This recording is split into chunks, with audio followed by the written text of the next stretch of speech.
Many of life's most valuable lessons are learned on the field of competition. They really have to be learned and lived on the field of practice with lots of sweat, and lots of hard work, and lots of determination. The value of patience and perseverance, hard work and determination builds character, forges friendships, tears down barriers, and brings people from all walks of life closer together. You also learn to believe in yourself, so important, to have confidence in your ability, and to take responsibility for your own life. When you face down new challenges, and you will have plenty of them, develop talents you never thought possible. You discover that you can handle anything. There's no better feeling than an achievement that you've earned with your own sweat, tears, resolve, hard work. There's nothing like it. Do you agree with that? When your story goes from here, it will be defined by your vision, your perseverance, and your grit. But the fact is, no one has ever achieved anything significant without a chorus of critics standing on the sidelines explaining why it can't be done. Nothing is easier or more pathetic than being a critic. A small group of failed voices who think they know everything and understand everyone want to tell everybody else how to live and what to do and how to think. But you aren't going to let other people tell you what you believe. You do what you do. I mean, it is what it is. You've learned, and you're an intelligent person. You have to understand that about yourself, otherwise you're not going to be very good up there. But generally, you have to shake things up pretty much in order to do something of consequence. You want to talk about yourself truthfully. I mean, you have to understand yourself, and you want to speak truthfully about yourself. And if it's not going to be truthful, what's the purpose of it? Following your convictions means you must be willing to face criticism from those who lack the same courage to do what is right. Anytime you have a great business, you always have competition, and you always have, unfortunately, the smart and the tough people coming into it. But rich men, I guess, are always targets. Rich people are always targets. Over the years, as you have great victories and a couple of defeats, and hopefully they're only minor defeats, you learn to be a little bit more conservative. You can never be sure of anything, can you? Let me just tell you, what I would do when my children, when they were very young, from the time they could speak, no drugs, I would tell them. No drugs, no alcohol, no cigarettes. Every week. And I'd drum it in. And I have a lot of friends who have very talented children. I have a lot of friends who have very untalented children, too. They'll never make it whether they take drugs or not, okay? But I have friends that have very talented children, but they started drinking or they take drugs. These people, you know, it's a competitive world out there, as you folks know. These people are a huge disadvantage, a huge disadvantage. And so when people ask me, you know, your kids, they're doing well, they're in business, they're making deals. You know, I was blessed to have smart children.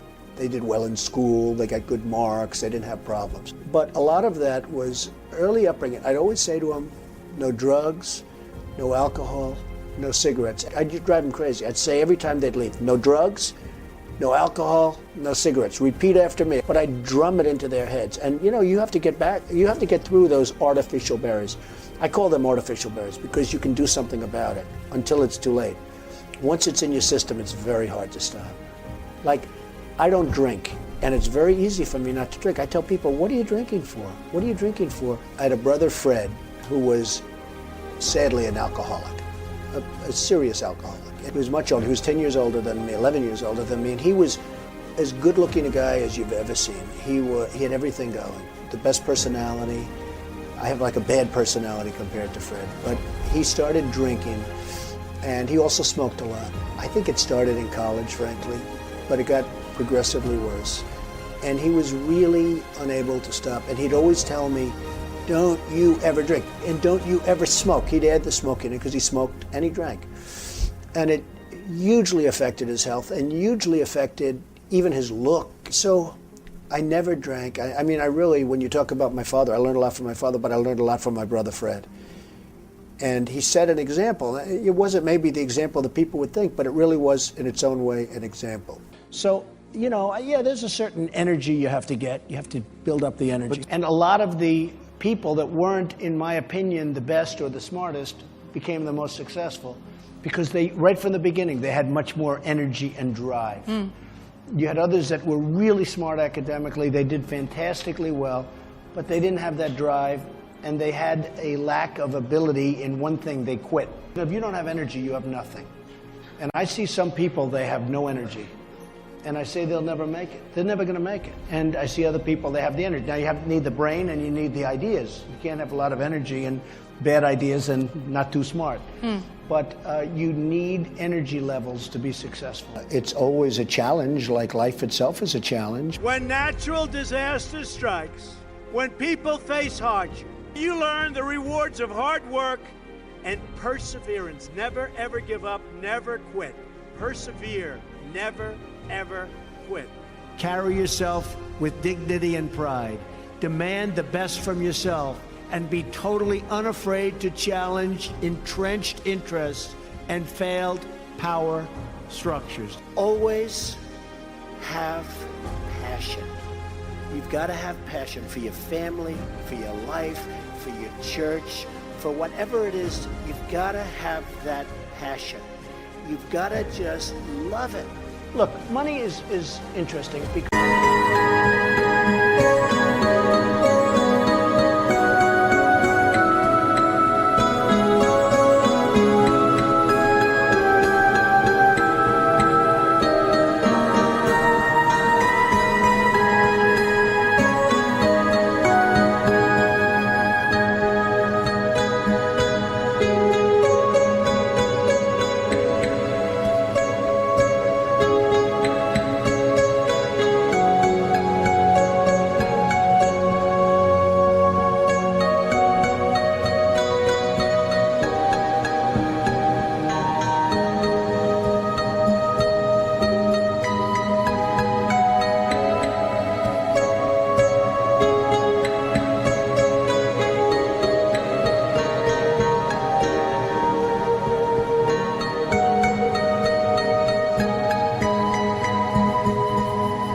it's sort of a scorecard. That's all money is. I like to enjoy my life. I did a book called Trump, the Art of the Deal. It was the #1 selling business book of all time, said to be the biggest business book of all time, The Art of the Deal. Yeah. It's copied all over the world. So I've had great success, but I really enjoy doing that. I enjoy doing it. If I didn't enjoy it, you couldn't do it. I mean, it would be physically impossible to do it. Buildings, which I love, and what I do best. Look, we've had tremendous success with The Apprentice. It became the #1 show on television. It's a tough job, but I've had a lot of tough jobs. I've built a fantastic company with a fantastic worth. I have a very high aptitude, and I think I was at the best schools and always did good. I was a good student. Words are less important to me than deeds. And the ability to overcome adversity, making lifelong friends all along the way. And people that can handle pressure can be entrepreneurs, can be successful. Now, I have some friends that are really, really smart, but they can't handle pressure. In which case, they should work for somebody, do great, and have a good life. There's nothing wrong with it. I've seen so many brilliant people. They gave up in life. They were totally brilliant. They were top of their class. They were the best students. I've seen others who really didn't have that talent or that ability, and they're among the most successful people today in the world because they never quit and they never gave up. So just remember that. Never stop fighting. You will build a future where we have the courage to chase our dreams no matter what the cynics and the doubters have to say. You will have the confidence to speak the hopes in your hearts and to express the love that stirs your souls. Each of you should take immense pride in what you have achieved. Telling people of your achievement, who else is going to talk about it?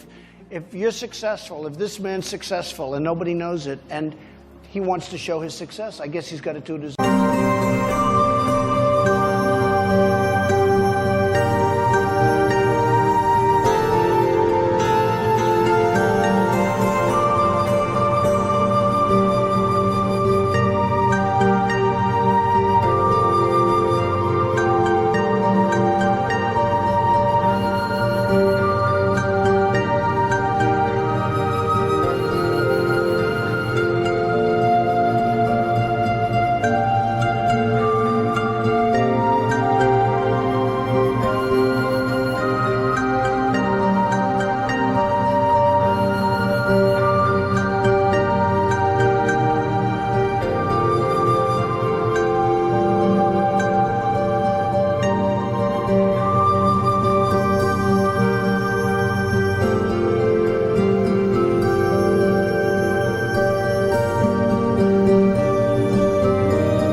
It can be done tastefully. It can be done nicely. Never cease to be proud of who you are and the principles you hold dear and stand by.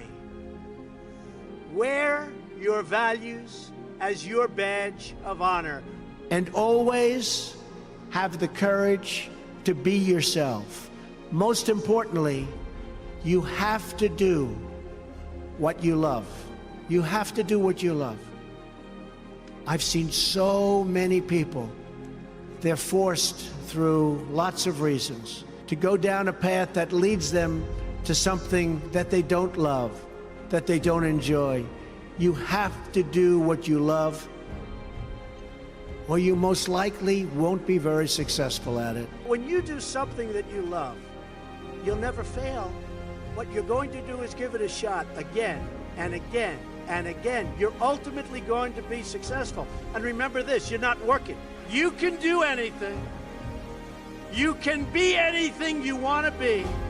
But in order to succeed, you must find out what you love to do. You have to find your passion, no matter what they tell you. In life, in order to be successful, and you people are well on the road to success, you have to find out what makes you excited, what makes you want to get up each morning and go to work. You have to find it. Go out, have a great time in life, compete, work hard, get in the game, play to win, and most of all, have a good time, have fun, and dream big and bold and daring. We have to do that.